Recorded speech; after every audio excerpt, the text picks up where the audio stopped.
अगर अब मलेरिया के इतने सारे मेडिसिन्स हैं तो आपके डॉक्टर ने आर्टीमेथर लूमीफेंट्रीन आपको क्यों प्रिस्क्राइब की है? क्या ये मलेरिया की सबसे पावरफुल मेडिसिन है? क्या सारे मलेरिया के पेशेंट्स को ये मेडिकेशन दी जाती है? आज के इस वीडियो में हम जानेंगे आर्टीमेथर लूमीफेंट्रीन मेडिकेशन के बारे में, उसके डोजेज, साइड इफ़ेक्ट्स, बेनिफिट्स, उसको किस लिए प्रिस्क्राइब किया जाता है और सारे आपके सवालों के जवाब आपको इस वीडियो में ये मेडिकेशन के बारे में मिल जाएंगे। शुरू करने से पहले हम समझते हैं ये मेडिकेशन के बारे में थोड़ा सा। आर्टीमेथर लूमीफेंट्रीन क्या है? ये एक एंटी मलेरियल मेडिकेशन है। इसके ऊपर आपको थोड़ा ध्यान देना है कि ये एक कॉम्बिनेशन मेडिकेशन है, मतलब दो केमिकल मॉलिक्यूल्स को कंबाइन करके एक मेडिकेशन दी है जो वो मेडिकेशन का इफ़ेक्टिवनेस ज़्यादा बढ़ाती है ना। तो अब आप सोचेंगे कि ये कॉम्बिनेशन फॉर्म में क्यों दी जा रही है, इसको अलग अलग भी तो दे सकते हैं, बट हमने दोनों इसको कॉम्बिनेशन फॉर्म में इसलिए दी जाती है क्योंकि वो दोनों मिलकर कॉम्बिनेशन में अलग अलग तरीके से मलेरिया के पैरासाइट को टारगेट करते हैं और उसको किल करने की कोशिश करते हैं, जिससे इफ़ेक्टिवनेस ट्रीटमेंट का ज़्यादा हो जाता है और रेजिस्टेंस जो बहुत सारे मेडिकेशन का मलेरिया पैरासाइट ने डेवलप कर रखा है वो कम होता जाता है। मलेरिया के पैरासाइट्स कैसे रेजिस्टेंस डेवलप करते हैं और मलेरिया डिजीज़ क्या होते हैं उसके सिम्टम्स के बारे में और उसका ट्रीटमेंट और प्रिवेंशन के सारी डिटेल्स आपको ये वीडियो में मिल जाएंगे। उसका लिंक हम अटैच कर देंगे। अब हम जानते हैं कि ये मेडिकेशन आपके डॉक्टर्स कब आपके लिए प्रिस्क्राइब करते हैं। अभी जैसे मैंने आपको बताया एक एंटी मलेरियल मेडिकेशन है, तो ऑफ कोर्स ये मलेरिया से ही कुछ रिलेटेड आपको आइडिया आ रहा होगा, है ना।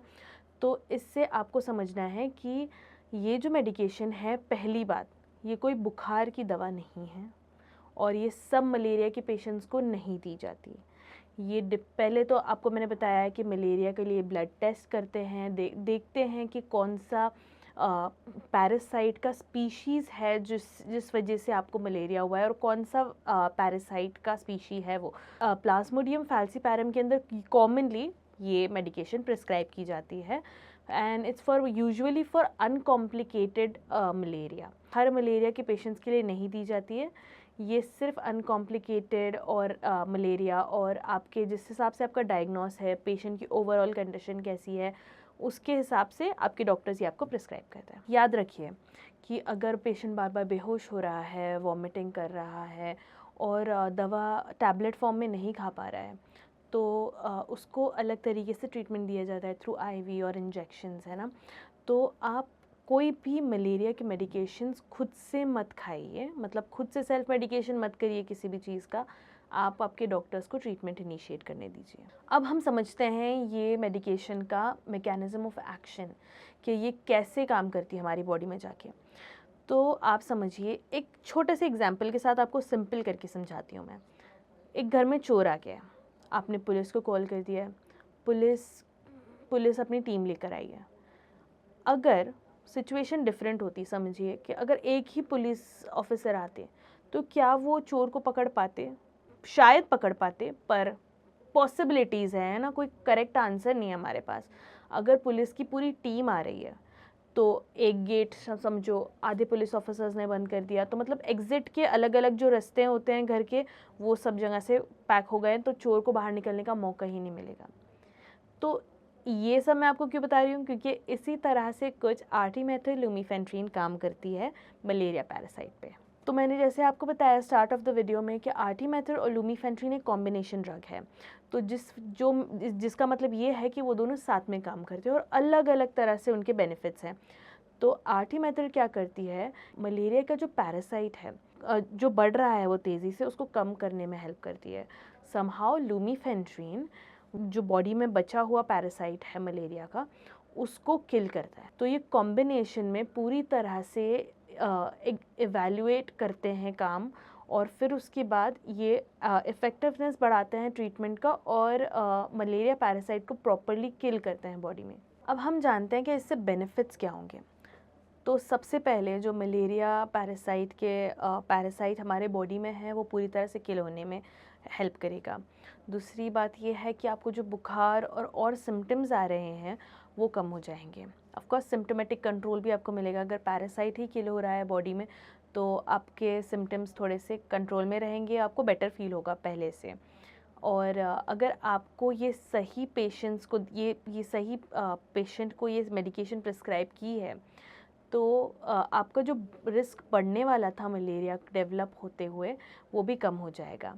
अब आपको ये याद रखना है कि हर एक मलेरिया के पेशेंट को ये मेडिकेशन नहीं प्रिस्क्राइब की जाती।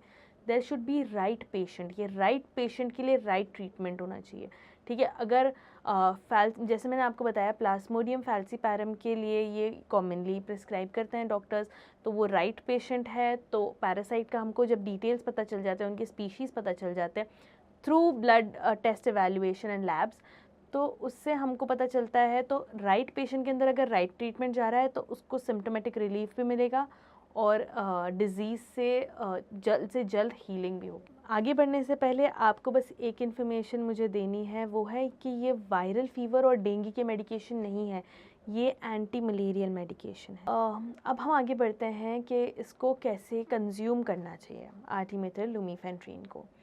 अब आपको सबसे पहले तो आपके डॉक्टर ने जो डोज़ प्रिस्क्राइब किया है और आपको जितना जो फ्रीक्वेंसी में आपको खाने कहा है मेडिकेशन, और जिस हिसाब का स्केड्यूल बनाया है, जितने टाइम के लिए दिया है, वो आपको उसी तरह से कंज्यूम करना है। डोजेज जो होता है वो यूजुअली एज और वेट के हिसाब से डिपेंड करता है पेशेंट के, और ये बहुत लोगों में डिफ़र भी करता है। तो आपके डॉक्टर्स डिसाइड करते हैं आपको कौन सा डोज़ बेहतर होगा आपके लिए। आप आर्टिमेथाइल लुमीफेंट्रीन को कंज्यूम कर रहे हैं तो आप थोड़ा सा फैटी मील उसके साथ इंक्लूड करिए, जैसे मिल्क के साथ अगर आप उसको खा रहे हैं, या खाने के बाद आपको ये खानी है मेडिकेशन, तो अगर आप उसके साथ जैसे अपने खाने के अंदर कुछ जिसमें फ़ैट्स इंक्लूड किए अगर खाने में थोड़े से, तो ये दवा का अब्जॉर्प्शन ज़्यादा इम्प्रूव करती है। तो अगर आप खाने के साथ थोड़ा सा फैटी मील इंक्लूड कर रहे हैं, good fats I am talking about, कि आपने जैसे पराठे के ऊपर बटर ले लिया या दूध पी लिया या कुछ इस तरह की चीज़ें जो गुड फैट्स है, दही होती हैं, तो आप इसको अगर खाने के साथ कंज्यूम कर रहे हैं और फिर उसके बाद ये मेडिकेशन खा रहे हैं, खाना पूरा कंप्लीट होने के बाद, तो आपका अब्जॉर्प्शन ज़्यादा बेहतर होगा ये मेडिकेशन का। और दूसरी बात आपको ये याद रखनी है कि अगर डोज़ लेने के बाद अगर आपको तुरंत वॉमिटिंग हो गई है, तो आप अपने डॉक्टर के पास इमीडिएटली जाइए, उनको बताइए कि आपको ये डोज़ लेते ही वॉमिटिंग हो गई है। क्योंकि जब हम वॉमिट करते हैं यूजुअली आफ्टर मेडिकेशन लेकर, तो वॉमिट के साथ जो हमने मेडिकेशन कंज्यूम की है वो भी शायद पूरी बाहर आ जाए, है ना। तो आपको वापस दोबारा डोज़ देने की ज़रूरत पड़ सकती है, तो आप अपने डॉक्टर के हिसाब से वो डोज़ वापस ले लीजिए।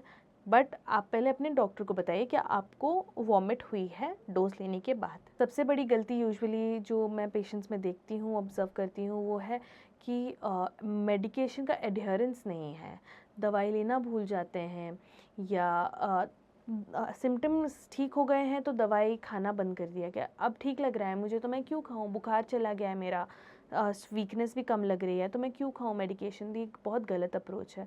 आपको कोर्स जो होता है वो कुछ माइंड में रखकर आपके डॉक्टर्स देते हैं, 5-6 दिन का कोर्स जो भी होता है वो आपको पूरा कंप्लीट करना है, और बिल्कुल बीच में से दवा आप अपनी बंद मत करिए। जैसे हर मेडिकेशन के कुछ ना कुछ साइड इफ़ेक्ट्स होते हैं, वैसे आर्टिमेथाइल लुमीफेंट्रीन के भी side effects, that is nausea, vomiting, पेट में दर्द आपको फील हो सकता है, या हेडेक या फटीग या बहुत थकान।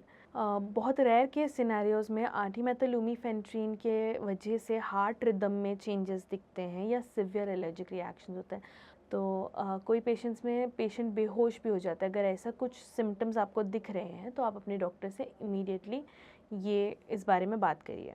आपको कुछ प्रिकॉशंस याद रखने हैं ये मेडिकेशन शुरू करने से पहले। अगर आप प्रेग्नेंट हो या ब्रेस्ट फीडिंग कर रही हो तो आप अपने डॉक्टर को पहले इन्फॉर्म करिए। अगर आपको हार्ट का कुछ डिसऑर्डर है तो आप पहले से ही अपने डॉक्टर को बताइए। लिवर की डिज़ीज़ है कोई तो वो भी आप अपने डॉक्टर्स को पहले बताइए। अगर आप कोई मेडिकेशन ले रहे हो आपके हार्ट रिदम के लिए तो वो भी आप अपने डॉक्टर को पहले ही बताइए, क्योंकि फिर उस हिसाब से आपके डॉक्टर सिलेक्शन ऑफ मेडिकेशन करेंगे आपके ट्रीटमेंट के लिए। और अगर वो डिफरेंट मेडिकेशन देना भी चाहते हैं या नहीं देना चाहते, वो उनका चॉइस है। ऑफकोर्स अप्रोच होता है, वो हर एक डॉक्टर का डिफरेंट अप्रोच होता है। वैसे तो अगर आप ये सोच रहे हैं तो ये गलत सोच है आपकी, क्योंकि मलेरिया के पैरासाइट की स्पीशीज़ के हिसाब से ट्रीटमेंट डिसाइड किया जाता है। और डॉक्टर का जो अप्रोच है वो भी डिफरेंट होता है सबका। तो आप ये नोटिस करेंगे कि हर एक पेशेंट के लिए different anti malarial medication prescribe की है आपके डॉक्टर ने। दैट इज़ बिकॉज सिवियरिटी देखते हैं हम डिज़ीज़ की, और पेशेंट की कंडीशन कैसी है, और ये भी कि स्पीशीज़ कौन सी है पैरासाइट की। तो आपके डॉक्टर्स आपको ये पैटर्न आप नोटिस करोगे ये ट्रीटमेंट के थ्रू। तो इस वीडियो में हमने ये समझा है कि आर्टिमेथोलुमीफेंट्रीन एक इफ़ेक्टिव एंटी मलेरियल मेडिकेशन है, और अगर इसको सही डायग्नोसिस के लिए दिया जा रहा है सही पेशेंट में, तो ये बहुत इफ़ेक्टिव होगी और कॉम्प्लिकेशंस कम कर सकती है। आपको ये याद रखना है कि आपका ट्रीटमेंट आपके डॉक्टर के हिसाब से होना चाहिए। किसी और का आपने पुराना प्रिस्क्रिप्शन के हिसाब से आपने फॉलो कर लिया treatment, that is a very bad approach. आप खुद से मेडिकेशन लेना बंद करिए और अपने डॉक्टर्स को डिसाइड करने दीजिए आपको क्या ट्रीटमेंट की ज़रूरत है। अगर आपको मलेरिया के कोई सिम्टम्स दिखते हैं, जैसे आपको बुखार के साथ कपकपी या पसीना या कोई भी सिम्टम्स लग रहे हैं जो मलेरिया से रिलेटेड हैं, वो आप अपने डॉक्टर से बात करिए और उनको डिसाइड करने दीजिए इमीडिएटली कि क्या आपको ट्रीटमेंट। अब मलेरिया के बारे में आपको मैं एक बात बताती हूँ कि ये जितना जल्दी डायग्नोस होता है, ये उतना ज़्यादा ईजी होता है ट्रीट करने के लिए। So this is doctor Alfiya. Take care of your health.